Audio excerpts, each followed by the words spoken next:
Esto es El Espejo de Vivian y Francesca, un podcast donde se habla, se escucha y se sueña fotografía.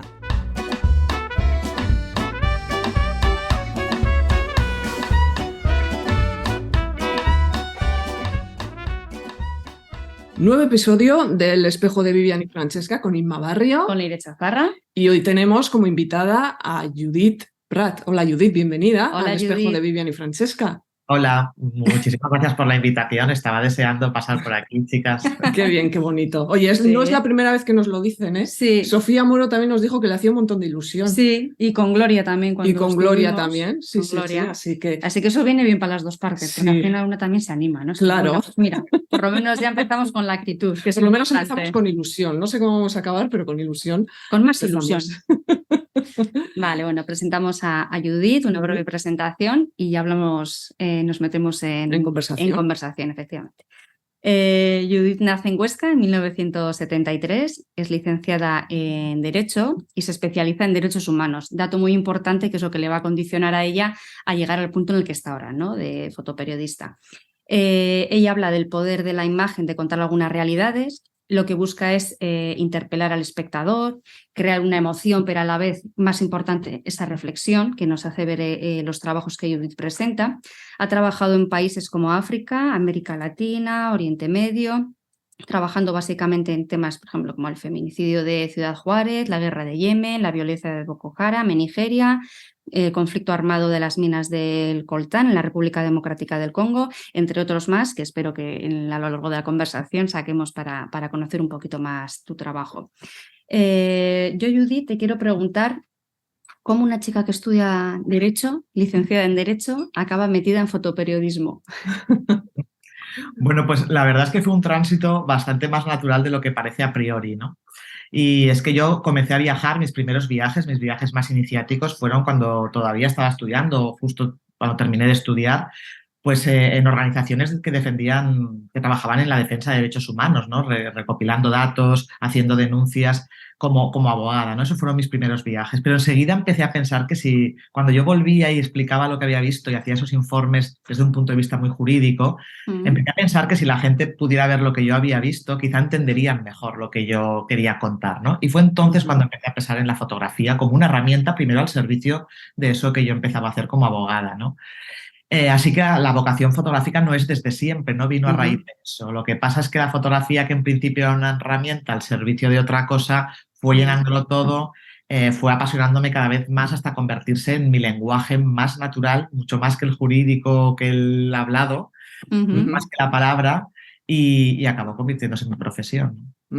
Así que para ti llegó un momento, supongo por lo que has contado hasta ahora, que te diste cuenta que la imagen era una herramienta mucho más poderosa que las herramientas jurídicas, ¿no? Para tratar esas situaciones. Claro, yo al principio pensaba que todo eso junto era lo que me iba a poder permitir contar, ¿no? Y es verdad, no creo que solo la imagen, o sea, y además en fotoperiodismo utilizamos mucho la imagen y el texto y la palabra. Me gusta mucho la combinación de las dos cosas. Yo me manejo muy bien con las dos, ¿no? Con los dos lenguajes. Pero sí que es verdad que conforme fui adentrándome en la imagen fotográfica, me apetecía más narrar así. Llegó un momento en que ya casi siempre pensaba en la imagen antes que en las palabras, ¿no? Sí. Y bueno, fue algo muy natural. También fue muy natural porque los temas que a mí me interesaban como abogada han sido los mismos que me han interesado después como fotógrafa, ¿no?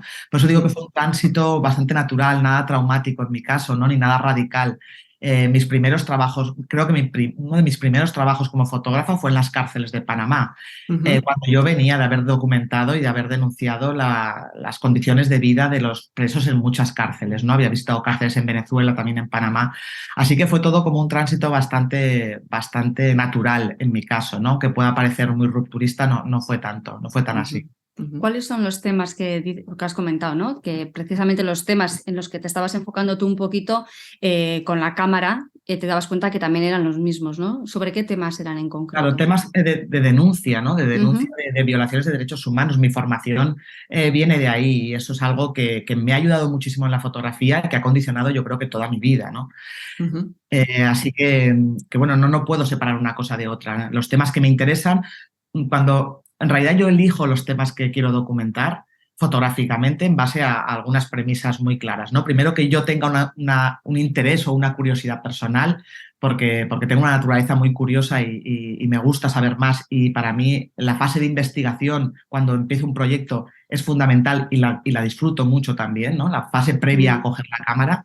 Pero también es que esos temas que me interesan tienen mucho que ver con denunciar violaciones de derechos humanos, ¿no? En cualquier parte del mundo y en cualquier condición. Y mis trabajos han estado muy marcados por eso, ¿no? Así que no puedo separar las dos facetas porque en realidad van muy unidas, ¿no? Pero van muy unidas también a mi manera de ser, ¿no? Creo que al final, no sé si fotografiamos lo que queremos o fotografiamos como somos, ¿no? Lo que somos, Lo eso que es. somos, en realidad, ¿no? Aquello que tenemos dentro es lo que nos atrae, o sea, lo que nos sale a la hora de, bueno, eso que llamamos la mirada, ¿no? Que es la mirada, que todo ese bagaje que tenemos dentro y que se transmite a la hora de elegir el tema ya, no solo a la hora de encuadrar o de ya en el momento de la decisión de qué voy a contar, creo que ya todo lo que somos está en esa decisión. Sí. Esto, no sé si igual es adelantarme, pero bueno, es que como has dicho tú, que al final también las fotos hablan de nosotras, ¿no? De nosotros. El trabajo de Matria, que al final habla sobre el campo, ¿no? Bueno, el campo... ¿Cómo lo llamas? Sí. Agro... Sí, el campesino, eso. Sí. Entonces, que tú también vienes de familia de campo, ¿no? Y cuéntanos un poquito cómo fue la documentación de ese trabajo, cómo llegas a él y qué recorrido ha tenido. Sí, pues Matria es una visión al campesinado, que es uno de los colectivos que más violaciones de los derechos humanos sufre en el mundo, ¿eh? Y también a la tierra, una mirada a la tierra, ¿no? Yo hacía muchísimo tiempo que tenía ganas de hacer ese trabajo porque vengo de una familia campesina y sentía que por un lado quería explorar más sobre un tema que me parecía importantísimo y del que no se estaba hablando tanto, que es el nuevo colonialismo pasa por la tierra para el tema de cultivo, el nuevo expolio es la tierra de cultivo. Por un lado, yo quería saber más del tema y quería profundizar, y por otro lado, era un tema que yo sentía que podía contar, porque yo venía de allí, ¿no? Y una de las cosas más bonitas que me ha ocurrido con Matria ha sido que documentando las condiciones y los problemas y la situación de las familias campesinas en Mozambique o en Yemen o en Sudán del Sur o en México, tenía la sensación de estar reviviendo la vida de mi familia o mi propia infancia, ¿no? A pesar de lo alejado de las culturas, de las diferencias de todo tipo entre esos países que acabo de nombrar y de donde yo vengo, ¿no? Pero me di cuenta de que la tierra la tierra de cultivo, la tierra que nos alimenta a todos y a todas, es algo que nos une por encima de las diferencias culturales, sociales o geográficas, ¿no? Y fue un trabajo muy bonito en el que me involucré muy a fondo y en el que estuve trabajando más de 2 años, ¿no? Documentando cómo la agroindustria y la gran minería están expoliando la tierra, cómo la acaparación de tierras supone que se quite la tierra al campesinado, a la agricultura familiar, que es la única capaz de sostener la soberanía alimentaria de los países, ¿no? Como muchos países como Mozambique han vendido o cedido gran parte de su territorio a multinacionales extranjeras, ¿no? Que están contaminando, vaciando acuíferos y acaparando tierra para un tipo de cultivos que no da de comer y que no palía las grandes carencias de alimentación del mundo. Y que además perpetúa, ¿no? La pobreza entre el campesinado. Sí. Exacto. Es curioso que bueno, Naciones Unidas aprobó hace unos pocos años, cuando yo estaba trabajando en este proyecto, la Declaración Internacional de los Derechos de los Campesinos y Campesinas y personas que trabajan en el mundo rural. ¿Cómo serán las violaciones que sufre este colectivo para que tengan una declaración específica, ¿no? Exacto. Así que, y una de las cosas más sangrantes es que esa población que nos alimenta a todo el planeta muchas veces sufren hambre, pobreza, sufren carencias de agua, de vivienda, carencias más básicas. Y viven en países además que son ricos en recursos naturales. Lo que pasa siempre es que la titularidad, por así decirlo, de esos recursos pertenece pues a corporaciones extranjeras o a gobiernos extranjeros, que al final es de donde surgen, iba a decir, todos los conflictos. El 99% desde luego seguro que sí. Sí, los conflictos yo siempre digo que los conflictos tienen muchas causas y a veces difíciles de desentrañar, ¿eh? Pero siempre hay una que es común a todos y detrás hay la explotación de recursos económicos y quién se queda con los recursos, con la economía de un país. Siempre hay razones económicas detrás de todos los conflictos. Y qué curioso, estaba pensando ahora que estabas hablando de cómo has documentado ciertos conflictos muy concretos en países muy lejanos, que a nosotros no son muy lejanos, pero tú con tu bagaje personal, ¿no? Que tú has dicho que vienes de una familia también de campesinos, parte de mi familia también se ha dedicado siempre a labrar la tierra y a tener ganado, yo también me siento bastante identificada con esas cosas. Es curioso cómo yéndote tan lejos y estando en culturas tan diferentes, tú seguramente haciendo ese tipo de trabajos sientes como una implicación personal, ¿no? Con todo ello, ¿no? Que te toca a ti también, ¿no? La fibra sensible. Totalmente, totalmente. De lo que hablaba de la elección de los trabajos, ¿no? Ya los eliges porque tú tienes una inclinación o una preocupación personal o una curiosidad personal por ese tema, ¿no? En este caso era más que obvia. Yo, como digo, llevaba mucho tiempo queriendo documentar este tema, lo que pasa es que no encontraba el momento, no era fácil de financiar tampoco, pero sabía que era contar la historia de mi familia también, claro, ¿no? Contando la historia de esas familias, porque en realidad Matria tiene 4 partes. Una es el agronegocio y la agroindustria, la acaparación de tierras, otra es los jornaleros en frontera, que está entre la frontera de México y Estados Unidos. La tercera parte es los campesinos en los conflictos, que está hecho en Sudán del Sur y en Yemen. Y la cuarta es las alternativas que propone el colectivo campesino a este modelo neoliberal que está acabando con la soberanía alimentaria, que pasan por la agroecología y el feminismo, ¿no? Bueno, salvo la parte de los conflictos, de qué pasa con el campesinado cuando estalla una guerra, todos los demás temas siempre digo que podría haberlos documentado en España, en Europa, en casi cualquier lugar del mundo se producen igual, ¿no? En España el campo ya no lo recogen trabajadores españoles, la mayoría de los trabajadores del campo son extranjeros, ¿no? Así que podría haber documentado los jornaleros en frontera en España, el acaparamiento de tierras se está produciendo también en España, ¿no? No lo detectamos tanto, se habla menos, pero se está produciendo de una manera muy clara. Y la destrucción de la agricultura familiar es muy clara, muy clara. O sea, yo lo he vivido, ¿no? En el que yo tengo, he vivido un campo muy distinto del que tenemos ahora, ¿no? Y yo suelo decir que Matria no... Al principio me preocupaba que quizás solo interesara a la gente del campo, ¿no? Que fuera un proyecto que se hiciera muy bien, ¿no? Pero empecé a decir que, bueno, que Matria en realidad habla de qué comemos, quién produce lo que comemos y qué calidad tiene lo que comemos. Y eso debería importarnos mucho. Y el efecto que tiene lo que consumimos y cómo consumimos, ¿no? Exacto. Matria, que a mí me gusta muchísimo el nombre, no sé si tuviste que darle muchas vueltas a la hora de ponerlo, porque me parece que frente a Patria, que tienes...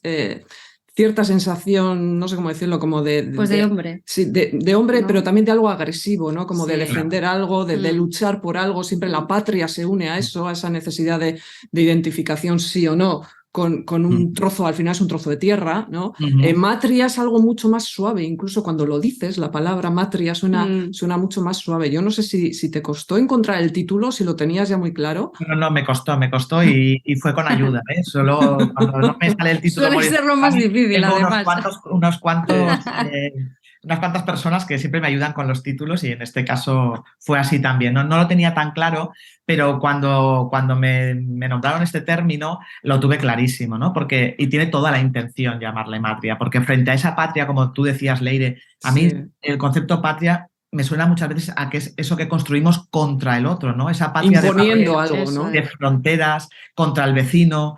Y en cambio la matria, la tierra como matria, como madre tierra, es esa tierra que nos alimenta a todos y a todas, sin que te acoge, barreras, que te acoge, que no excluye a nadie, ¿no?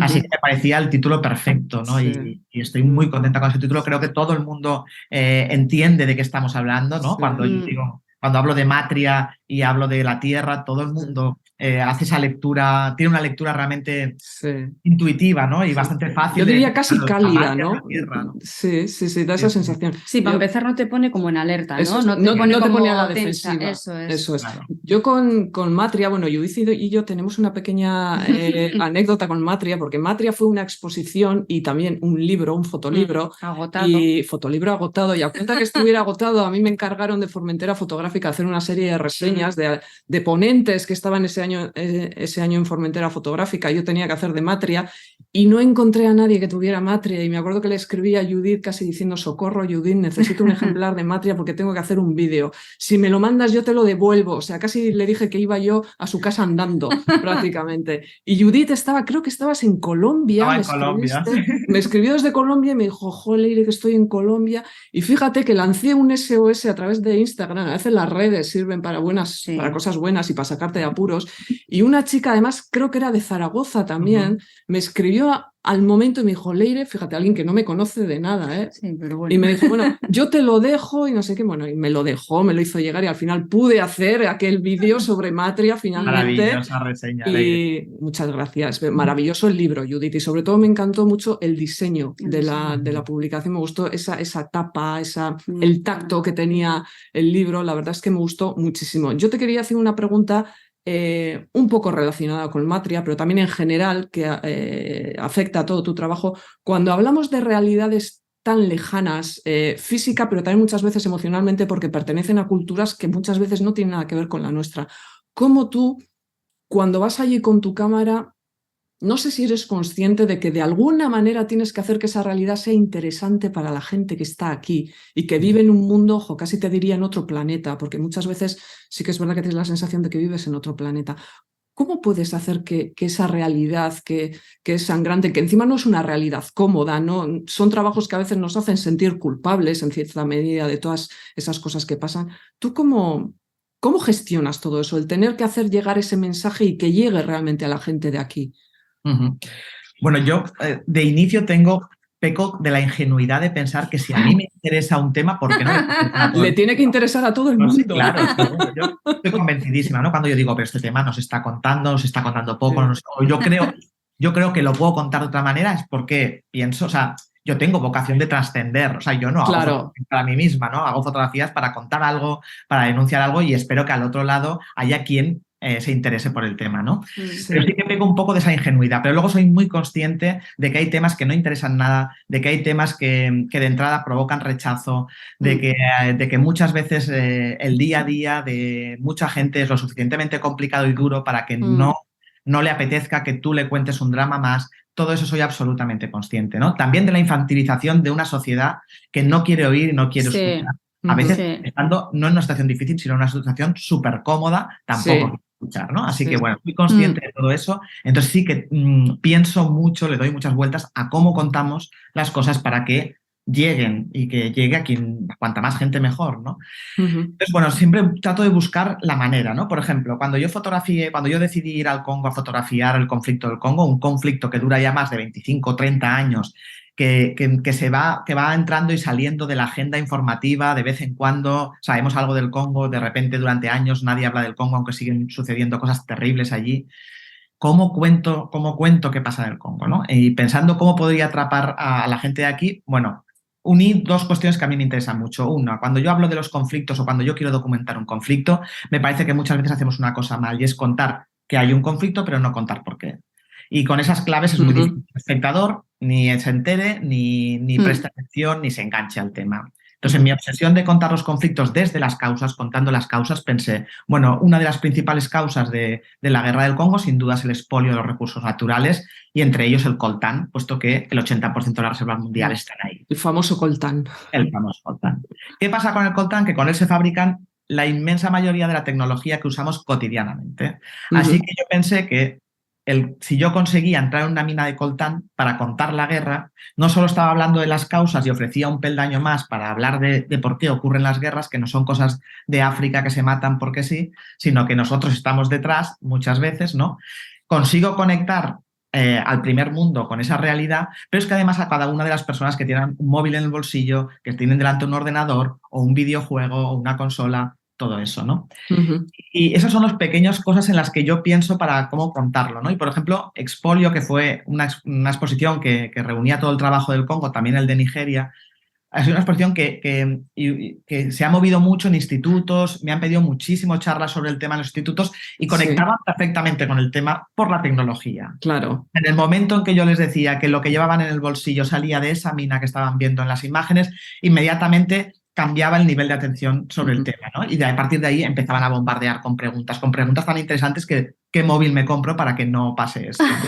Claro. Hay un móvil sin luego ya me viene la dificultad de salir de esas preguntas tan inteligentes que hacen los chavales. Oye, podrían publicitar los móviles diciendo sin coltán, igual que dicen que la comida que no tiene azúcar. No des ideas, que igual alguno dice sin, porque igual hay una ley que pone que con menos de un 10% de coltán se considera que no tiene. Todos saben, la industria siempre busca su la manera de salir a flote, está claro, el sistema siempre sale a flote. Así que bueno, sí, pienso mucho en esas cosas, ¿no? Darle una vuelta para creo que hay que darle una vuelta en general a cómo Pues contamos las cosas para que nos lleguen, ¿no? Sí, Y creo que cada vez más profundizar más en las historias. Creo que ese plus hay que ofrecerlo, ¿no? No vas a contar qué está ocurriendo esto, ya, sin contexto, sin explicar por qué. Eso cada vez llega menos, ¿no? Entonces hay que darle una vuelta. A mí es una de las cosas que no es que me preocupe, sino que a veces me llega a torturar, ¿no? Obsesionar. Sí, ¿no? Bueno, las famosas obsesiones, ¿Qué claro. estamos haciendo mal? ¿Cómo lo podemos hacer mejor? Claro. ¿Cómo esto puede llegar mejor? ¿no? Es que Bueno, qué importante es crear un vínculo, o sea, sí. porque realmente con cosas que sentimos que no nos afectan, es lo que dices tú, al final dices, jo, viene esta persona, en este caso Judith, a contarme una historia que encima es un drama y encima me está diciendo también como que parte de lo que pasa allí es culpa mía, ¿no? Y eso Claro. lo llevamos muy mal. Yo lo creo que también hace interesante a Judith es que ella siempre deja una puerta a la esperanza, ¿no? A decir, bueno, hay un problema, vale, es esto, yo lo planteo, estas son las causas, yo lo planteo de una determinada manera, pero siempre dejas esa puerta abierta, ¿no? De que al final los conflictos, por ejemplo, no se acaban cuando termina la guerra. Realmente, la mayoría de las veces cuando acaban los conflictos, las guerras, me da igual, los feminicidios, detrás sigue habiendo más conflictos, ¿no? Sí, por supuesto, por supuesto. Las consecuencias de un conflicto se perpetúan durante años, pero años. Por ejemplo, en Matria documenté, yo había estado en Yemen, que es un país que lleva ya 9 años en guerra, casi 10, o sea, terrible, ¿no? La peor crisis humanitaria del planeta, según la ONU, en los últimos años. Bueno, muy dramático, ¿no? Y quise documentar qué pasaba con el campesinado, ¿no? Una de las cosas que se está haciendo en Yemen desde el inicio de la guerra es utilizar el hambre como arma de guerra, ¿no? Y se han bombardeado campos de cultivo en el norte del país. La coalición liderada por Arabia Saudí ha bombardeado campos de cultivo en todo el norte del país. Bueno, eso es una de las cosas más perniciosas que se puede hacer, porque no solo se condenó inmediatamente a toda la población del norte a la inanición, porque les estaban bombardeando los campos de cultivo la comida, sino que la toxicidad que dejan los bombardeos en esos campos va a impedir que ahí crezca nada en años. O sea, está condenando a todo un país a la hambruna que efectivamente tienen 10 años después, ¿no? Y que van a tener durante mucho tiempo. Así que claro que las consecuencias de los conflictos se perpetúan muchísimo más allá de cuando se firma un acuerdo de paz. Tú, por ejemplo, cuando viajas a los sitios, ¿te pones en contacto con personas locales que te puedan informar, aparte de lo que tú lleves aprendido, que me imagino que eso es lo típico, el momento que llegas a donde te ubiques, parece que da igual lo que te hayas estudiado, lo que te hayas mirado, ¿no? Dices, pues esto no era lo que no vale de nada. Y de repente, ¿cómo te adaptas, ¿no? ¿Cómo te planteas cuando ya estás en el sitio? ¿Qué contactos haces o cómo planteas los trabajos? Bueno, a mí me gusta mucho trabajar, o sea, además soy freelance, ¿no? No tengo un medio detrás que me apoye, que me facilite las cosas ni los contactos, con lo cual para mí la fase de investigación que abarca también la preparación del viaje, sobre todo la primera vez que viajas a un lugar, para mí es muy importante, ¿no? Y establecer contactos y relaciones en el país. A mí me interesa muchísimo trabajar siempre con la gente, con los civiles del país, ¿no? Ni con organizaciones, ni con grandes, que muchas veces te facilitan mucho el trabajo y que está bien a veces contar con ellas, pero no es la versión que me interesa, ¿no? La que me interesa es la de la gente. Entonces, trato de contactar con las organizaciones de mujeres, con las organizaciones de trabajadores, con los sindicatos. Matria, por ejemplo, está hecha todo entero con los sindicatos agrícolas de cada uno de los países, ¿no? Con los propios campesinos.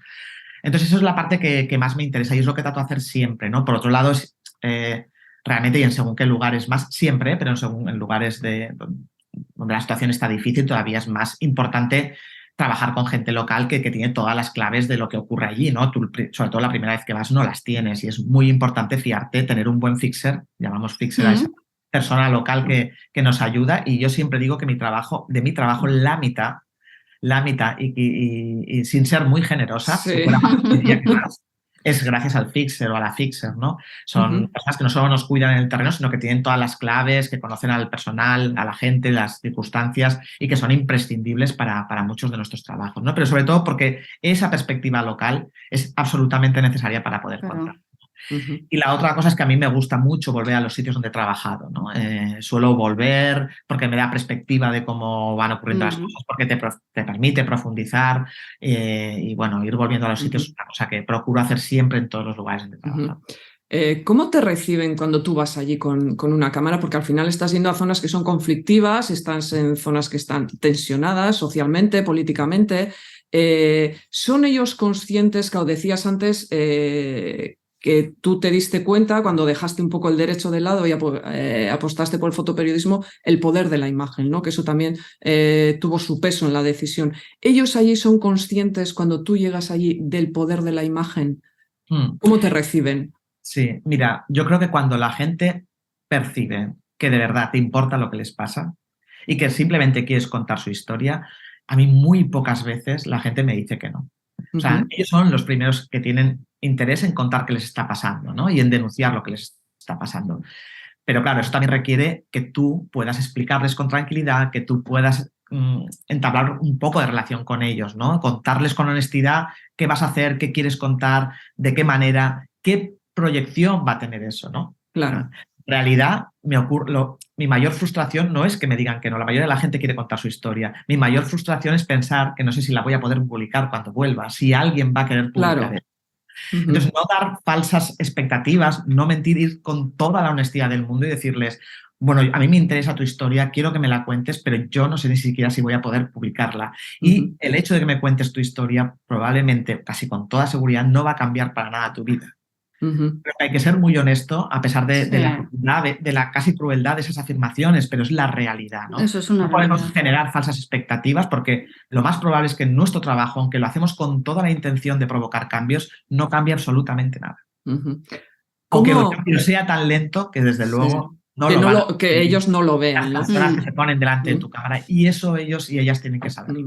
Has tocado un tema que yo te quería preguntar y me parece muy interesante, además desde la perspectiva también de los medios, porque yo también soy periodista. Cuando tú ya reúnes el material y dices, bueno, tengo esta historia, ¿no? Y encima es una historia potente y es una historia que a la gente le puede llegar y que le puede interesar, pues porque está relacionada, como decíamos antes, con el tema de los móviles, pues con cosas nuestras que son parte de nuestro día a día, ¿no? Aunque esté sucediendo pues en el Congo o mucho más lejos. Tú vas y ¿cómo haces para presentar ese trabajo a los medios? ¿Qué actitud suelen tener normalmente los medios con este tipo de trabajos? Cuéntanos un poco. Bueno, yo creo que como freelance el trabajo es cada día más difícil para contar según qué temas. Hay temas que requieren profundidad, tiempo, que es como a mí cada vez me gusta más trabajar, que no tienen cabida porque nadie te los va a financiar. Son un coste altísimo, trabajar en condiciones y nadie te lo va a financiar. Lo que es una noticia puntual lo están cubriendo las agencias, lo están cubriendo los grandes medios, no tiene sentido. También es muy difícil abrirte un hueco ahí, ¿no? Entonces hay que empezar a tomar decisiones muy pronto en esto del freelance, ¿no? Decir, bueno, ¿yo por qué voy a optar, no? O estoy en primera línea constantemente contando lo que pasa, o a mí me gusta trabajar de otra manera, que es la opción que yo tomé muy pronto. A mí me gusta trabajar de otra manera, a mí me gusta contar historias en profundidad. Yo voy a ver cómo me las apaño para financiar eso y luego veré cómo lo vendo, cómo lo coloco, cómo trato de publicarlo, ¿no? Es frustrante ver cómo temas bien resueltos, objetivamente bien resueltos y bien, no se quieren publicar, pues porque no interesa, pues porque eso supone nombrar determinados estatus dentro de este tema que no interesa y que de otra manera no se pueden contar, o yo de otra manera no los quiero contar. Entonces, bueno, pero yo fui descubriendo con el tiempo que la única, y creo que ahora mismo ya lo tenemos todos claro, el único objetivo o el único destinatario de nuestro trabajo ya no pueden ser solo los medios. Hay un montón de canales, tenemos que explorarlos todos, ¿no? Entonces yo me he encontrado con trabajos que de inicio han tenido muy poca repercusión a la hora de publicarse, pero que han tenido trayectorias larguísimas en formato exposición, libro, multimedia, y que a partir de eclosionar de alguna manera con esos canales, entonces me han llamado para publicarlos, ¿no? Entonces, bueno, a mí eso me dio mucha tranquilidad, ¿no? Porque dije, vale, he probado y puedo contar lo que me da la gana, como me da la gana, y ya veré y ya veré dónde lo muevo, ¿no? Pero al final consigo contarlo de una manera u otra. Y creo que hay un montón de canales ahora mismo para que podamos hacer un periodismo más libre, más en profundidad, que igual no nos lo va a comprar el medio de turno, o a priori no se va a publicar en el gran periódico de turno, porque están publicando otro tipo de cosas, pero va a llegar y va a llegar igualmente, ¿no? Yo he optado por ese camino, ¿no? Que también es poner en valor es que soy periodista de deportes. No, quería decir que es también poner en valor la perspectiva personal, ¿no? Es decir, claro, bueno, los grandes medios no me lo van a comprar Y la parte buena, entre comillas, de eso es que yo lo puedo presentar con mi visión, con mi diseño, por así decirlo, con mi firma, con mi sello, y luego ya puede que, como dices tú, con el tiempo, según el recorrido que tenga, pues que ese trabajo realmente llegue y que encima llegue con mi... O sea, sin haber perdido la esencia de lo que yo quería hacer, ¿no? Claro, sí, totalmente. Hay trabajos que, por lo que sea, se publican inmediatamente en los grandes medios y bueno, pues muy bien, genial. Pero fue el caso de mi trabajo en Nigeria, ¿no? Por ejemplo, que se publicó ampliamente, se publicó en el Guardian, bueno, en un montón de periódicos, pues porque en aquel momento no había prácticamente nadie en la zona y yo conseguí acceder y bueno, además estuve presente cuando se produjo uno de los rescates de mujeres secuestradas más importantes que se habían producido hasta el momento. Bueno, se dio una serie de condicionantes en el que yo pude contar lo que quería contar y además lo publicaron los grandes medios internacionales. Muy bien. Con otros trabajos no ha sido así, ¿no? Yemen ocurrió lo mismo. Con Yemen era dificilísimo, era y sigue siendo dificilísimo entrar en Yemen. Había muy poca información de lo que estaba pasando. Yo conseguí llegar, entrar, vale, se vendió perfectamente en los medios internacionales. Pero aunque eso ocurra, yo luego busco otros formatos y tanto Yemen ha formado parte de Matria como Nigeria formó parte de Expolio, porque me permite ampliar mucho más allá de la información que puede dar un medio que, siendo muy espléndido, te puede publicar un reportaje con 6, 7, 8 fotos, ¿no? En un formato expositivo, ya no hablo de un formato libro en el que puedes meter un montón de fotos y contar la historia en profundidad. Así que yo trabajo desde mi punto que no de es vista, poco. y luego, sí, yo también, trabajo con mi criterio, desde mi punto de vista, a la manera que yo quiero y luego intento colocarlo donde más sitios mejor, ¿no? Y no, estoy muy contenta. Esa visión también es Dentro de interesante. todas las dificultades que tenemos, no voy a decir Claro. Que quede claro eso Sí, también. sí, no es un camino sencillo, pero que está bien, ¿no? Que a veces quitamos el valor de las redes sociales o de trabajos hechos en fotolibros o cualquier historia, ¿no? Una exposición y nunca sabes en qué momento tu trabajo puede llegar a alguien. Pues lo que dices tú, tu trabajo no va a cambiar ni tu vida ni la del campesino al que has entrevistado o donde hayas estado, no, pero al final yo creo que cuando sabes que alguien, yo por ejemplo estos días pues viendo entrevistas tuyas y demás, jolín, me estaba explotando un poco la cabeza porque era como, ahora vas a la nevera y no ves igual, dices, los huevos, no sé qué. Digo, madre mía, a ver cómo va a ser la conversación con Judith, ¿no? Porque no es que te sientas responsable, porque no quiero que sea esa la palabra, sino es que seamos creadores de conciencia, ¿no? O sea, y el mensaje que puedas dar tú a alguien sin invadir, pues diciendo, mira, esto hay aquí, luego tú tomas tus decisiones, ¿no? Y me parece súper interesante que hoy en día se haya, no sé cómo es la palabra, no sé, diversificado, ¿no? Que no tiene por qué salir, pues que si en la televisión, pues lo que dices, en los medios habituales o los periódicos de mayor tirada, ¿no? Y aparte que no llegas igual, o sea, son canales que están, yo creo, como muy obsoletos que también están, pero que no terminan de conectar con la gente joven. Por eso, como dices tú en lo del instituto, vas a dar una charla, hijo, es que yo a veces con Sofía también hablamos, Sofía Moro, que daba alguna charla en institutos y demás, y dices, jolín, es que qué ganas, ¿no? O sea, es que te dan ganas de llevar un programa a un instituto y decir, mira, tengo a esto, no sé qué, y esto te quitas clases de ética o de lo que le quieran llamar. Y jolín, a veces el que enganches, que hables en su idioma, ¿no? Sí. Pues les hablas del móvil, les hablas de un videojuego y de repente, claro, pues en su casa todo es un rollo y están con el móvil sentados, pero que accedas a ellos de esa manera tan natural y tan en su lenguaje que yo creo que a veces se pierde esa perspectiva. Es que a veces lo que falla es eso, el lenguaje y la forma de conectar con la gente, ¿no? Totalmente. A mí ir a los institutos es una de las cosas que más me gusta y pues que eso tiene que ser chulísimo. No tengo demasiado tiempo para hacerlo, me gustaría ir a todos los que me llaman y no tengo demasiado tiempo para hacerlo, ¿no? Pero casi por militancia voy a todos los que puedo. Me encanta porque me parece fundamental que a esas cosas. Me encanta porque muchos equipos directivos de institutos y colegios y profesorado, cuando te invitan previamente, trabajan con ellos tu trabajo, tu página web, tal, con lo cual ya previamente han elaborado un debate sobre esos temas, con lo cual quizá de otra manera no entraría en él, porque no está en ninguna asignatura. Y porque además, o sea, a mí me da una perspectiva fantástica y me da muchísima esperanza con la gente joven que tenemos, porque de verdad que las preguntas más difíciles, más inteligentes y más a veces enrevesadas me las hacen y me encanta el reto, ¿no? Saben perfectamente por dónde van los tiros, tienen una intuición natural muy bestia y no es verdad que no les interesen los temas, les interesan. Lo que pasa es que pues que hay que acercárselos. Hay que saber De contarlos, una manera, claro. hay que acercárselos y ponérselo un poquito fácil también. Ese día te pones tu examen, ¿eh? No, total. La Además, semana pasada estuve en un instituto, la semana pasada, no, hace una semana estuve en un instituto aquí en Zaragoza hablando del tema del Sáhara Occidental ocupado por las fuerzas marroquíes, y al cuarto de hora de mi intervención ya empezaron las preguntas y ya no pude seguir más que contestando preguntas. Fue chulísimo, ¿verdad? Qué Pero unas guay. preguntas tremendas. es una gozada eso. Es una gozada, sí. Y además porque te das cuenta que tu propio trabajo, después de pasar por el filtro de ellos, de sus reflexiones, te hace reflexionar a ti Claro, también. Eso es lo bonito. Eso es lo bonito. Impresionante.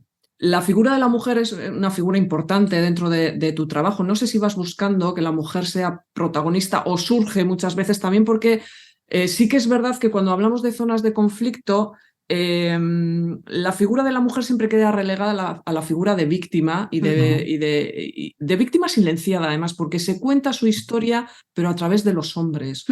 Incluso también la gente que va allí, muchos de los fotógrafos que hacen fotoperiodismo todavía hoy en día, muchos son hombres también, ¿no? Y tú lo que haces es reivindicar un poco no solo la voz de las mujeres, sino también el papel de las mujeres en esas sociedades donde la vida es tan complicada. Claro.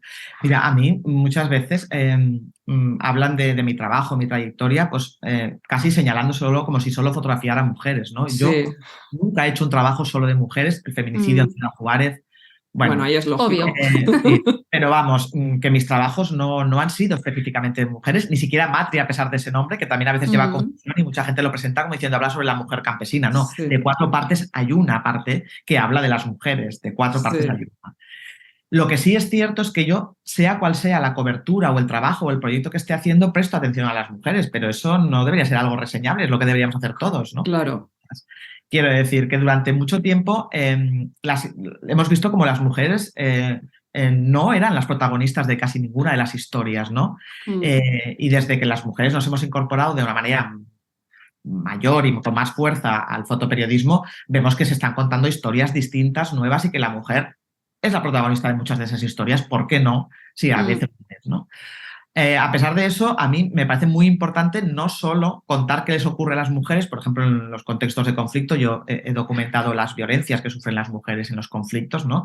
Yo cuando empecé a documentar conflictos, digo, joder, las mujeres sufren la violencia general del conflicto y la violencia sexual como arma de guerra. Y empecé hablando de 2 violencias. Luego enseguida me di cuenta que, además de haber sufrido violencia sexual, sufren el estigma. Son repudiadas por haberla sufrido, como si hubieran podido elegirlo, ¿no? Ya era la tercera violencia, pero es que luego descubrí lo que yo he llamado una cascada de violencias que sufren las mujeres en los conflictos, como es, en Nigeria, por ejemplo, la mayoría de los secuestros de niñas se producían en los colegios. ¿Cuál fue la reacción de las familias? Sacarlas de la escuela. O sea, esa violencia que no es tan evidente, que no parece tal, supone condenar a toda una generación de niñas al analfabetismo y, por lo tanto, a la pobreza en el este de Nigeria, ¿no? Claro. Yo descubrí toda una cascada de violencias que sufren las mujeres. Bueno, pues todavía me encuentro en charlas, en conferencias, en debates, quien me dice que en un conflicto todo el mundo sufre igual. Pues no es cierto. En un conflicto todo el mundo no sufre igual, ¿no? Y hay violencias que son específicamente, que las sufren específicamente las mujeres. Entonces, bueno, todo eso no supone hablar solo de mujeres. Es que da igual lo que estemos haciendo, vamos a pensar qué pasa con las mujeres, ¿no? En Matria, por ejemplo, como digo, una parte de las 4 una de 4 mujeres, no es tanto, ¿vale? No es tanto. Pero es que es fundamental hablar, porque el campo está altamente feminizado en gran parte del mundo. Sí. En muchos países el campo está altamente feminizado, pero las mujeres tienen el problema de que trabajan la tierra, pero no tienen la titularidad de la tierra. La titularidad de la tierra lo tienen los maridos, con lo cual ellas trabajan la tierra de sol a sol y el rendimiento se lo quedan los maridos que no han pisado el campo, ¿no? Y creo que eso hay que contarlo y eso define el campo. No estoy hablando, estoy hablando de qué pasa en el campo, ¿no? Y a mí eso me parece fundamental y me parece una obviedad. Me parece que es lo que tendríamos que hacer todos y todas cuando trabajamos en cualquiera que sea el tema. Yo, Judith, no sé si, bueno, me imagino que conocerás el libro de Svetlana Alexievich. ¿Conoces? Sí. Bueno, para que la gente sepa, esta escritora es premio Nobel de Literatura y escribió un libro, La guerra no tiene rostro de mujer, ¿no? Porque parecía que las guerras, pues al final siempre estaban escritas por hombres, que las habían vivido los hombres, y ella comenta, voy a leer un pequeño fragmento, Sí. En el ejército soviético hubo cerca de 1 millón de mujeres. Dominaban todas las especialidades militares, incluso las más masculinas, esto entre comillas, ¿eh? Incluso llegó a surgir cierto problema lingüístico. Hasta entonces, para las palabras conductor de carro de combate, infante o tirador, no existía el género femenino, puesto que nunca antes las mujeres se habían encargado de estas tareas. El femenino de estas palabras nació allí mismo, en la guerra. Que esto también es otro problema, ¿no? Que a veces o sea, también forman parte activa en las Claro. guerras, ¿no? Este libro, bueno, ya aprovecho para por si alguien se anima a leerlo. Es un libro que se lee muy, muy fácil y conecta, no tienes que ser una persona a la que le guste leer temas de guerras, son historias de todas las mujeres que han participado en guerra. Desde las cosas tan sencillas como cómo les empiezan a cortar el pelo para que pierdan esa feminidad, para que se sientan, no sean coquetas, no sean curiosas, bueno, es muy interesante de leer, ¿no? Y luego, por ejemplo, otra cosa que también una frase chiquitina del libro y que la asocio porque te escuché en una charla que muchas veces tú pasas horas hablando con las personas en los conflictos, las mujeres, los hombres, y la cámara puede no aparecer incluso durante muchas jornadas, ¿no? Porque primero, también ir cargado con una cámara te pone un poco en distancia, ¿no? Entonces, bueno, tienes que acercarte al personaje o a la persona, ¿no? Y Svetlana decía... las escucho cuando hablan, las escucho cuando están en silencio. Para mí, tanto las palabras como el silencio son el texto. Y es que me acordé ayer y digo, digo, seguro que Judith conoce, y digo, si no conoce, vamos, ya tiene deberes. Pero para un viajecito de avión, pues eso te lo lees bien. No, muy de acuerdo con eso, ¿no? Esa es la manera pausada de la que hablamos, en la que es el ideal trabajar, ¿no? Que puedas conocer, primero por una cuestión de conocer a fondo. ¿Cómo vas a contar no se puede contar lo que no conoces? Claro. Si no, es que no lo estamos haciendo bien, ¿no? Entonces, Claro. pues bueno, hace falta ese tiempo, esa pausa, ese momento, o sea, que la gente sienta que te importa lo que tienen que contar, ¿no? Y eso es fundamental, pasa que es muy difícil y muy caro trabajar así. Claro. Y nadie apuesta por trabajos de esa manera, ¿no? Pero hay que reivindicarlos y hay que tratar de hacerlo, sobre todo cuando trabajas con personas que están en una situación de especial vulnerabilidad, ¿no? Ahí eso me parece fundamental, ¿no? Sí, porque si no puede parecer como que abusas, ¿no? O sea, claro. es un poco... Me aprovecho de ti para contar X, pero luego te quedas... Eso es lo que decía, hablamos en un capítulo de una fotografía de James Natsway, ¿no? Sí, ¿te acuerdas? Sí, que era sí. del chico que tiene la cara cortada a machetazos. Y metíamos una cita de Natsway que a mí particularmente me gustaba mucho. Él decía que cuando le preguntaban si sentía que se estaba aprovechando de esa gente pues para su propio beneficio, él decía que el día que él sintiera o tuviera la sensación de que eso era así, se daría cuenta que había vendido su alma al diablo. Y luego tiene una frase muy bonita que dice que para él una fotografía que habla sobre la guerra es una fotografía contra la guerra, ¿no? Una buena fotografía. Natsway también, es uno de los grandes, ahora ya es mayor, ¿no? Pero ha sido uno de los grandes fotógrafos. Sigue, este es de los incombustibles. Pero es un hombre además que habla muy bien, ¿eh? O sea, y aconsejo ver las entrevistas y las conferencias que da porque es que es muy didáctico y sabe hacer llegar muy bien el mensaje, porque es, como digo, un hombre que habla muy bien.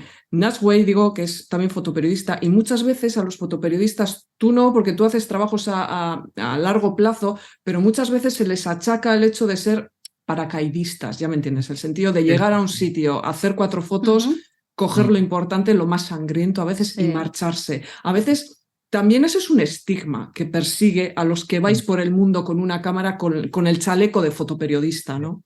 Yo creo que a casi ningún compañero o compañera le gusta trabajar de esa manera, ¿no? Lo que pasa es que hay un ritmo ahora mismo de periodismo y de medios con la llegada de los medios digitales, que es que tiene que estar la foto ya, ¿no? Es infernal. Que impone un ritmo que es casi imposible seguir. Tiene que estar la foto antes de que pase el suceso, casi. Claro, entonces, bueno, todo esto ha venido a cambiar un poco la manera de hacer el periodismo, ¿no? Pero yo, sinceramente, conozco a la inmensa mayoría de compañeros y compañeras que se dedican a esto y a todos y a todas nos gusta trabajar de otra manera, ¿no? Y procuramos hacerlo aún en las circunstancias más complicadas. Incluso cuando la inmediatez se impone, pues bueno, con el mayor tacto, con el mayor respeto. Entonces, sí, yo creo que no sé, que quizás es un estigma que pesa sobre nosotros y que no es tan cierto.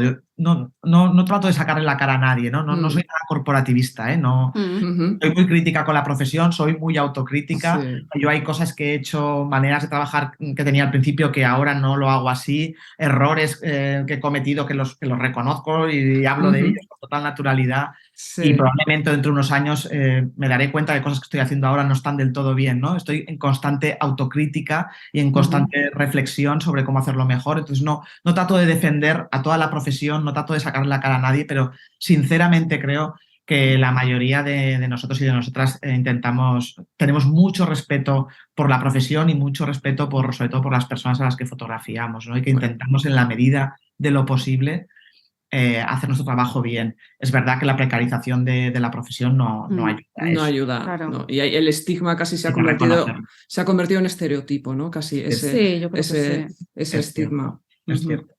A mí me gusta cuando Judith habla de sobrevivientes, ¿no?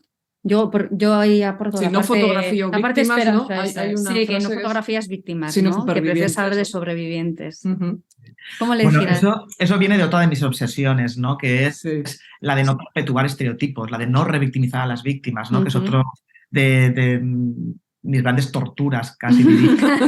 Me doy muchas vueltas, me preocupa muchísimo porque creo que en el momento en que yo, tratando de contar lo que le pasa a una víctima para denunciar a los agresores o a los culpables de lo que le pasa, en el momento en que yo, tratando de hacer eso, revictimizo, ya no estoy consiguiendo el objetivo, ¿no? Y esa víctima va a sufrir una violencia nueva, añadida, Claro. que yo podría haberle ahorrado, ¿no? Entonces a mí eso me preocupa muchísimo desde siempre y ando todavía buscando la solución, ¿no? Pero desde ese punto de vista me di cuenta que cuando yo fotografiaba a esas víctimas de violencias múltiples de la guerra en el Congo o en Nigeria, en realidad es que yo no veía víctimas, ¿no? Yo veía mujeres que para mí eran como, yo las escuchaba y decía, ¿cómo es posible? O sea, semejante fortaleza, semejante nivel de honestidad, de dignidad, ¿cómo es posible? Yo las escuchaba maravillada dentro del dolor que supone escuchar relatos tan duros, ¿no? A mí a veces me costaba escucharlos y pensaba, pero es que a mí me cuesta escucharlo y ellas lo han vivido,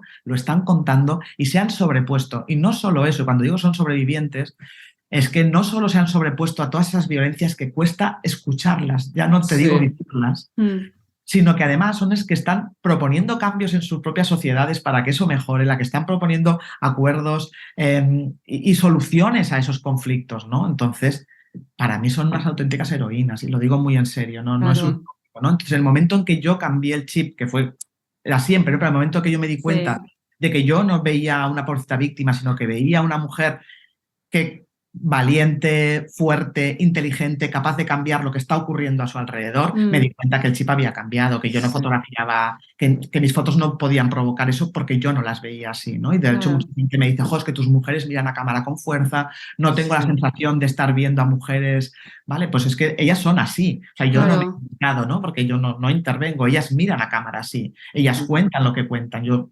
solo trato de ver un poquito más allá de lo que han sufrido, ¿no? Y para mí eso es fundamental, ¿no? Como no revictimizar. Y luego hay otra parte que me parece muy importante y es no solo cumplimos la función por el hecho de que estemos más mujeres haciendo fotos, ¿no? Si yo reproduzco el relato de los hombres, da igual detrás de la cámara. Pero hay una cosa más, no basta solo con contar qué les pasa a ellas. Que lo cuenten ellas, hay que escucharlas. Eso es. Hay que escucharlas, que cuenten ellas lo que les pasa, que cuenten ellas qué van a hacer. Y quizá la manera de no revictimizarlas está en que el relato no termine con la violencia que han vivido, que insisto, hay que contarla para poder señalar al responsable, pero que el relato no termine ahí, que el relato sea todo lo que ellas están haciendo después de haber vivido eso, todo lo que están haciendo y todo lo que están aportando a su sociedad. Esa es además la estructura de Matria, ¿no? Porque el último capítulo son las propuestas, ¿no? que se hacen desde el feminismo y desde otras maneras de entender la gestión de los recursos naturales, por así decirlo. En todos estos trabajos de los que estamos hablando, Judith, yo te quería preguntar si hay alguno que por alguna historia en concreto o por algo que hayas visto te ha tocado a ti más la fibra sensible. Me cuesta mucho elegir un sitio, un lugar, una situación, una persona, me cuesta muchísimo, porque todos esos lugares, toda esa gente te acompaña de por vida, ¿no? Yo digo que la fotografía me ha dado muchísimo en la vida, ¿no? Sobre todo poder acceder a esas historias y a esa gente que de otra manera jamás hubiera conocido, ¿no? Así que me cuesta muchísimo elegir una historia concreta, un lugar concreto, un momento concreto. Hay muchas historias que podría contar, ¿no? Hay una que quizá no es el ejemplo ideal porque es una historia que me genera bastante frustración, ¿no? Y ha pasado el tiempo y me sigue generando esa frustración, que fue en Nigeria, una fotografía que además se ha publicado muchísimo, que acababa de producirse el rescate por parte del ejército de más de 200 mujeres que habían estado secuestradas durante meses por Boko Haram. Y yo estaba en el terreno cuando se produjo el rescate y pude hablar con ellas. Unas estaban siendo tratadas en el hospital porque había habido una refriega importante entre el ejército y el Boko Haram, y muchas estaban heridas de bala, otras con síntomas de desnutrición, deshidratación. Y bueno, en Nigeria se hablan más de 400 lenguas autóctonas, ¿vale? Madre mía. En una pequeña región se pueden hablar 10 o 12 lenguas distintas, ¿no? Yo llegué al hospital y pude, con las personas que me acompañaban, los fixers y los traductores, hablar con todas las mujeres que había en la sala, salvo con una. Nadie hablaba el dialecto, ni los médicos, nadie en el hospital, ni nadie que me acompañaba hablaba el dialecto específico que ella hablaba. Sí. Así que, bueno, yo me acerqué a ella y con gestos le pregunté si podía hacerle una foto, y ella me dijo que sí. La fotografía es una fotografía impresionante porque ella mira a cámara con una dignidad y casi de una manera altiva, ¿no? Me encanta. He sobrevivido. Sí. De momento. Pero a mí me genera mucha frustración porque ella no me pudo contar su historia, ¿no? Y es cierto que la historia de todas era muy parecida, pero yo no pude escuchar su historia, ¿no? Y para mí su historia era tan importante como la de todas las demás. Y la historia de todas ellas y que ellas puedan contarla es importante, ¿no? Así que esa fotografía me sigue generando esa frustración, ¿no? Y es un poco una frustración general, ¿no? Que no acabas de poder hacer las cosas como querrías, ¿no? O intentando hacerlas bien, no siempre lo conseguimos. Sí. Y yendo ya a lo más actual, en tu caso, con esa también, igual fruto también de una pequeña frustración de mucha gente de no contar su historia tal y como es. Ahora mismo tienes una exposición en Zaragoza que se llama Brujas, que intenta rescatar un poco la memoria de lo que ha sido la brujería, quitándole todos esos clichés de lo que era, para entendernos, la bruja mala, pues la imagen esa que tenemos casi como de cuento, ¿no? De una señora mayor muy fea, con las verrugas, que bueno, pues eso, que era una señora malísima, que hacía cosas malísimas. Tú lo que haces es ahora, en esa exposición que podéis ver en Zaragoza, es reivindicar un poco y esa figura de otra manera, como fue realmente. Muchas de ellas eran sanadoras, porque yo conozco incluso, yo me acuerdo amigas de mi abuela, que tenían esta tradición de curar con hierbas en el pueblo. Sí. Mi abuela vivía en un pueblo que había muy pocos habitantes y gente que tenía pues todas estas costumbres que habían aprendido de sus madres, de sus abuelas. Y aquella, yo me acuerdo, siendo yo una niña, pues yo tendría menos de 10 años, cómo contaba que su madre y su abuela habían sido perseguidas precisamente por curar gente con hierbas, ¿no? Y a muchas de esas personas se les acusaba de brujería, ¿no? Y tú lo que quieres es un poco rescatar esa figura de lo que realmente, entre comillas, fueron las brujas, ¿no? Claro. En realidad, brujas, que es brujas tachado, ¿no? Con toda la intención. Sí. Porque está muy bien el título. No eran brujas, eran mujeres, ¿no? Pero la caza de brujas es uno de los episodios más crueles de la historia de Europa, ¿no? Entre el siglo XV y el XVIII se ajusticiaron miles de mujeres en toda Europa, cientos en nuestro país, en base a unas acusaciones que, de tan ridículas, parece imposible que se cometiera semejante feminicidio basado en cosas como vender su cuerpo y su alma al diablo, mantener relaciones sexuales con el diablo en forma de macho cabrío, convertirse en gato para entrar en las casas a hacer el mal, matar animales, provocar tormentas solo con la mirada. Todas esas eran las acusaciones que permitieron leyes que asesinaron a miles de mujeres en toda Europa, ¿no? Lo peor de todo esto es que la historia real de esas mujeres no se ha contado hasta muy recientemente, ¿no? Claro. La historia que ha pasado durante siglos hasta la actualidad ha sido la historia de los acusadores, ¿no? Todos esos relatos los formaban los acusadores. Ellas confesaban después de días y días de torturas. Claro. Es decir, la historiadora María Taussiet dice que en ninguno de los documentos de todos los juicios que se conservan ha encontrado que esos relatos salgan de forma espontánea en boca de una mujer. Ellas confesaban tras días de tortura, ¿no? Entonces, ¿cómo es posible que el relato que haya llegado a nuestros días sea el relato del acusador? un relato, por cierto, inverosímil a todas luces, ¿no? Claro. Y que se haya perpetuado hasta ahora. Todavía hay cuentos de la bruja, como decías, vieja, fea y mala. Mientras que las mujeres reales que fueron asesinadas, ajusticiadas por el delito de brujería, han sido relegadas de la historia, obviadas en la historia o ridiculizadas, ¿no? Entonces, a mí lo que me interesa es contar la historia de esas mujeres, que eran perfiles de lo más variados, simplemente muchas veces sanadoras, por supuesto, matronas, eran las científicas de la época muchas veces, Eso es. pero en muchos casos eran simplemente mujeres libres, autosuficientes, carpinteras, herreras, con oficios que les permitían tener cierta autonomía e independencia, cosa que molestaba, ¿no? Claro. Entonces, bueno, creo que ya va siendo hora, ¿no?, de contar la historia real. En España, donde más mujeres se asesinaron, fue en el norte de España, en Cataluña, en Aragón, sobre todo, en Navarra menos, pero también, y muy localizado también en los Pirineos, ¿no? Así que yo he contado geográficamente un espacio que conozco, ¿no?, que es mi tierra también. Y he tratado de hacer un relato visual, un mapa visual de símbolos que permanecen hasta nuestros días, de símbolos, de lugares, y también de estigmas, ¿no?, para destruir todos esos estereotipos. Ya va siendo hora de que les demos a esas mujeres el lugar que les corresponde en la historia, que contemos su historia real, ¿no? Y bueno, he querido también provocar un encuentro entre el pasado y el presente, ¿no? Qué bonito.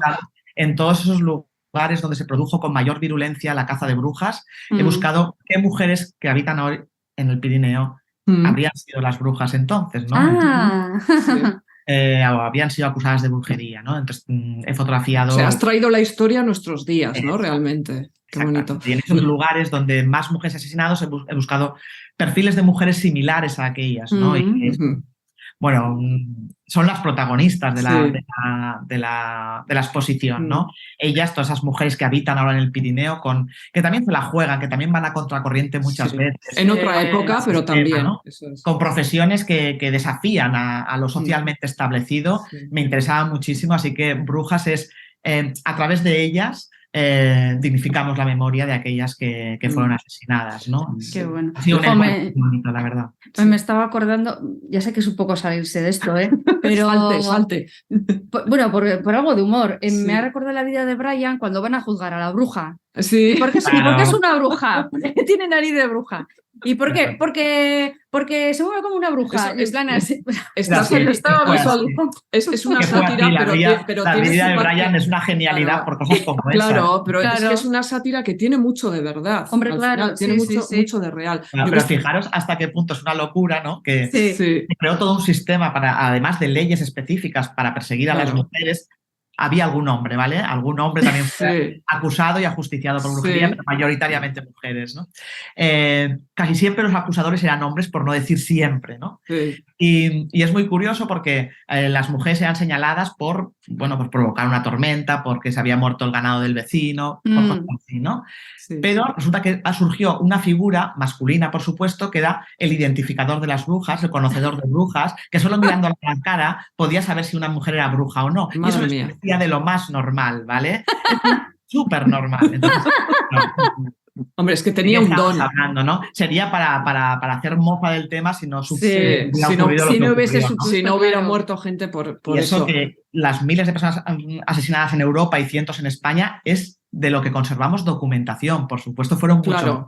Todo el trabajo de brujas está basado en los documentos que se conservan, ¿no? Por ejemplo, en un pueblecito del Pirineo aragonés, Las Paules, se ajusticiaron a 24 mujeres en un pueblo de apenas 200 habitantes. ¡Ostras! En un único juicio. Es el juicio, o sea, es la matanza más grande que se conoce en el mundo por el delito de brujería en un único proceso, ¿no? Madre mía. Entonces, barbaridades como estas fueron las que ocurrieron en territorio. Que luego se han contado casi como con tintes de leyenda y de cuento y al final van perdiendo como esa gravedad que realmente, porque estamos hablando de lo que dices tú ahora, de 24 personas en un solo juicio que fueron ajusticiadas. Yo no sé si tú lo conoces, pero a mí me estaba viniendo a la memoria también la fotógrafa, lo hemos comentado antes, no sé si conoces, la fotógrafa de Guantón está haciendo también ahora mismo un trabajo sobre la brujería también que se llama, tiene un título en euskera que se llama Aiek Danak Sorgina, que es como ellas todas brujas, sería la traducción de ella, y sí que hay esa voluntad, ¿no? De también, yo creo que también como fotógrafas y como mujeres también un poco, ¿no? De rescatar esa figura de decir, mira, se ha estado contando esto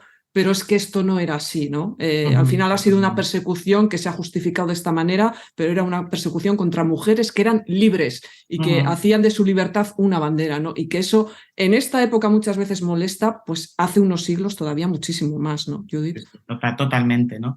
Y además eran personas, mujeres que resultaban incómodas al sistema, ¿no? Por ejemplo, todo el sistema sanitario de la época, lo que hablábamos, comadronas, las sanadoras, que cayeron mayoritariamente en la caza de brujas, fueron inmediatamente sustituidas por médicos varones. Las mujeres en aquella época, esas sanadoras, utilizaban métodos anticonceptivos, practicaban abortos. Claro. O sea, las mujeres tenían el control sobre su cuerpo. Cuando estas sanadoras y estas curanderas y estas comadronas desaparecen y son sustituidas por médicos hombres, las mujeres vuelven a perder el control sobre su cuerpo y son relegadas otra vez al hogar, al simple servicio de la reproducción, a tener hijos, ¿no? Cuando eran mujeres que en muchos casos tenían oficios y tenían autonomía, ¿no?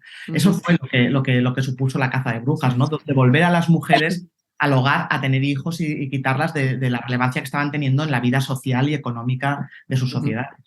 Pues Inma Barrio, tenemos hasta el 4 de junio para irnos a Zaragoza a ver la exposición de Judith Prat. Además es buena época, que ya hace buen tiempo. Sí, mira, un viajecito a Zaragoza siempre son es 3 bueno, horas. Judith, a ver si te pilláramos ya por allí sería maravilloso. Claro que sí, una visita guiada personalizada. De todas maneras, adelanto que ahora está en Zaragoza, pero en brevísimo, la vamos a tener itinerando por varias ciudades de España y la vamos a poder ver. Eso nos deja más tranquilas. Está bien tener una excusa para ir a Zaragoza. Sí. A nosotros que nos gusta hacer turismo y nos gusta comer, y en Zaragoza se come bien. Y ya sea ahí foto y por lo que sea coincidimos con Judith, ya no podemos decir que no. Y esto queda grabado, ¿eh? Exactamente, esto ya no nos podemos echar. Invitadísimas, Zaragoza, por supuesto, bien vale una visita. Hombre, y más de una visita, además. Judith, para terminar, solemos hacer una pregunta que tú en parte ya has contestado antes, pero me gustaría que te explayaras un poquito más, porque la respuesta siempre suele quedar así como bonita. Y es, ¿qué te ha aportado a ti la fotografía? Sí, lo he anticipado antes, ¿no? Tantas cosas, tengo tanto que agradecerle a la fotografía que es una de las partes más importantes de mi vida, uno de los mayores bagajes que tengo en mi vida, ¿no? Por lo que decía antes, ¿no? Yo he conocido gente, historias, personas que me han abierto las puertas de su casa y de su vida, que de otra manera hubiera sido imposible conocerlas, ¿no? Y eso enriquece mi vida de tal manera que obviamente es una de las partes más importantes de mi existencia ahora mismo. Así que le debo mucho a la fotografía. Y más que le deberás. Y más que te va a dar. Eso es. Hombre. Pues Judith Prat, muchísimas gracias por haberte puesto frente al espejo de Vivian y Francesca. Ha sido una gozada hablar contigo. Yo hubiera estado aquí una hora más, ¿eh? Sí, encima hemos cogido postura. Yo me estaba dando cuenta que estábamos las dos como... cómodas. Bien, ¿no? Nos falta un poco de chocolate, pero bueno, eso se soluciona fácil. Eso ahora. Así que, pues eso, que muchísimas gracias, que estás invitada más veces al espejo de Vivian y Francesca cuando tengas más cosas que contar, más historias que contarnos sobre mujeres, sobre hombres, sobre conflictos y no conflictos. Y sobre esperanzas. Y sobre esperanzas. ¿No? Joder, que también esa parte a veces interesa la visión positiva también. Y que muchísimas gracias por tu trabajo, Judith. Pues un placer, ha sido un rato maravilloso, fantástico, mucho éxito, que ya lo tenéis. Muchas gracias por todo lo que aportáis a la fotografía y por darnos altavoz para contar lo que estamos haciendo, lo que nos preocupa, lo que hacemos bien y lo que no hacemos tan bien. Muchas gracias. Muy bien. Gracias a ti y hasta la próxima, Judith. Adiós. Bueno, pues hemos hablado con Judith Prat y ahora vamos a hablar de otras 2 mujeres fotógrafas que también retratan situaciones de conflicto. Y de la primera de ellas, efectivamente, nos va a hablar Inma Barrio. Sí, yo traigo a una artista iraní, a Shirin Neshat, de 1957. Ella se define como una artista visual y plástica, fotógrafa, activista y defensora de los derechos humanos. Shirin nació, como he dicho, en Irán, pero con 17 años emigró a Estados Unidos y allí es donde ya estudió arte. No regresa a su país hasta 1990 Y esto es un hecho que a ella le impacta mucho, le deja en shock, ¿no? Porque cuando vuelve a Irán no vuelve al país que ella dejó, ¿no? Con una cultura, con unos avances, porque ya había entrado la revolución islámica del 78. Entonces, claro, ella de repente ve, pues eso, las mujeres tapadas, la restricción de derechos, el estilo de vida había cambiado por completo, y eso a ella, dentro de ser un momento muy crítico, le genera muchísima creatividad, ¿no? Porque ella entiende que desde su posición ahora de iraní en Occidente, es conocedora de ambas culturas, intenta como hacer llegar ese problema que se había instaurado con esa ideologización. Gracias, Leire. De nada, para eso estamos. Para que en Occidente también se supiese lo que estaba pasando, ¿no? Y ella lo que hace... Bueno, ella dijo, la diferencia entre lo que recordaba de la cultura iraní y lo que estaba presenciando era enorme. El cambio era a la vez aterrador y emocionante. Lo más llamativo era el cambio en la apariencia física y el comportamiento público de la gente. Entonces, a raíz de este hecho, ella en el 93 hace su trabajo Women of Allah, que resulta muy controvertida, y de hecho a día de hoy ella sigue vetada en los países de Oriente porque la consideran como un peligro. Ella con este trabajo reflexiona sobre precisamente estas leyes que entraron en vigor en 1979, y también reflexiona sobre cómo eso afectó al cuerpo de las mujeres, ¿no? Ella, en este sentido, el trabajo está compuesto por 38 fotos que están en blanco y negro, son muy contrastadas. Ella precisamente además quiere que eso remarcarlo. Son fotos que tomó ella desde 1993 hasta 1997, y es curioso porque ella, bueno, utiliza sus amistades y amigos para representar escenas que ella de otra manera no puede hacerlas, ¿no? Pero es curioso porque ella no hizo ni una foto de ese trabajo, hizo con 6 fotógrafos las fotos. Anda, eso no sabía yo. Fíjate, me has pillado. Me he pillado. Pues sí, ella lo que hizo fue, tenía 6 fotógrafos y ella coordinaba las escenas y las situaciones que quería Hacía mostrar. de directora de escena. Eso es, hacía como de dirección de arte. En el trabajo además se ve, bueno, ella utiliza el cuerpo de las mujeres sobre todo para escribir versos precisamente en iraní. Utiliza las manos, la cara, los pies, incluso las plantas de los pies. Y es curioso porque ella dice que esos textos nunca los traduce ni a inglés ni a ningún otro idioma, ¿no? Porque precisamente lo que ella quiere es recalcar que hay una cultura iraní, y su manera de denunciarlo es como a través del cuerpo y sobre todo pues de la mujer y de esa pequeña parte visible que le queda, ¿no? Porque ella ver lo del el cuerpo cubierto por completo le parecía tremendo, y de hecho en muchas fotos, cuando hace este tipo de reivindicaciones, por ejemplo, hay una foto en la que están 2 manos y en las palmas se ve el texto. Es famosa esa foto además. El fondo es negro, o sea que todavía contrasta muchísimo más, y sobre las muñecas hay un rifle. O sea, eso ya es una declaración de intenciones que, como ella dice, que detrás de toda mujer iraní hay una posición política, ¿no? Pues ella, desde su posición de iraní en Occidente, también está haciendo ahí una crítica y una reflexión, ¿no? Y eso además es un guiño también, el hecho de no traducir los textos, la escritura de la lengua árabe es muy estética para los que no la entendemos, ¿no? Y eso también en la fotografía funciona muy bien, de cara al mundo occidental. Sí, porque además, alguna vez lo hemos comentado también aquí, ¿no? Que lo feo no suele gustar. Entonces, claro, si tú entras desde una imagen bella, aunque igual no sepas lo que quiere decir. Y además es impactante el contraste de ver una mujer también armada. En muchas de las fotos, en algunas al menos, está apuntando directamente a la cámara también, y eso es algo que te hace pararte a mirar la imagen.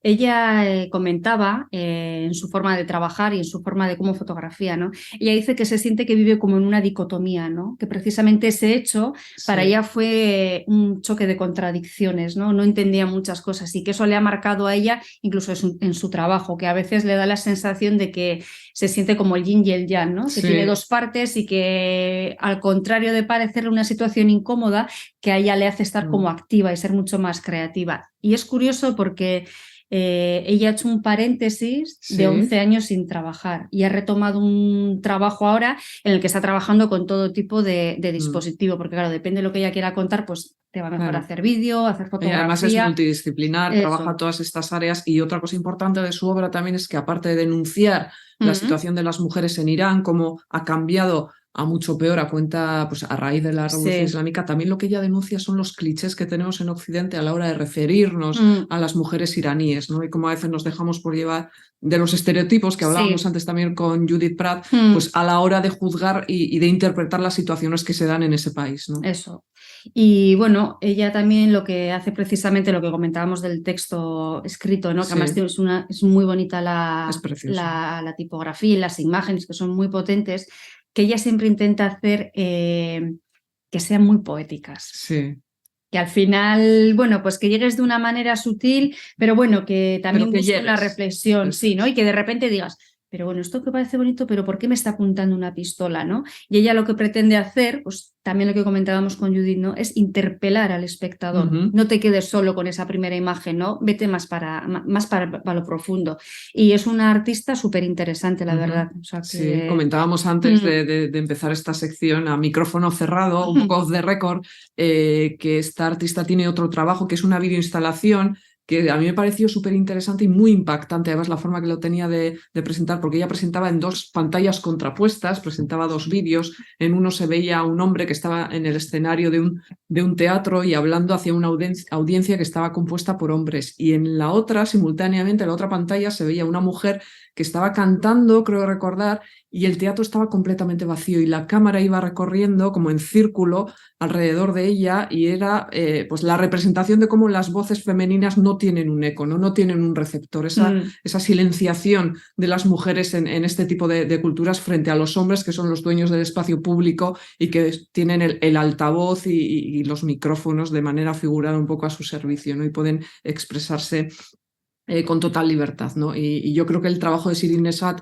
es muy interesante porque ella además tiene esa doble vertiente, ¿no? Que ha crecido en el Irán libre, conoce el Irán el posterior, ¿no? A la Revolución Islámica, y luego tiene la visión también un poco occidentalizada porque lleva muchos años viviendo en Estados Unidos, ¿no?